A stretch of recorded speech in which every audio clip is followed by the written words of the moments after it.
भारताच्या अर्थव्यवस्थेत एक मोठा डिजिटल बदल.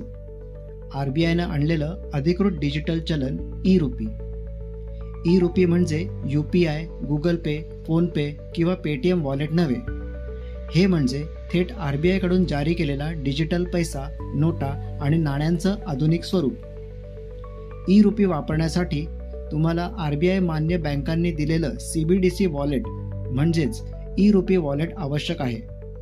ह्या वॉलेटमध्ये असलेला पैसा थेट RBI कडे डिजिटल स्वरूपात साठवला जातो, बँक खात्यात नाही. त्यामुळे व्यवहार होतात अधिक जलद, अधिक पारदर्शक आणि तांत्रिकदृष्ट्या अधिक सुरक्षित.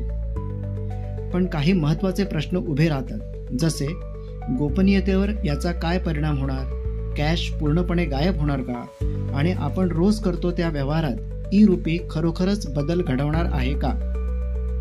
भारत डिजिटल अर्थव्यवस्थेकडे वेगाने वाटचाल करत असताना ई-रुपीचे फायदे, धोके आणि परिणाम समजून घेणं आज अत्यंत महत्त्वाचं आहे. अधिक माहितीकरता हा व्हिडिओ नक्की बघा.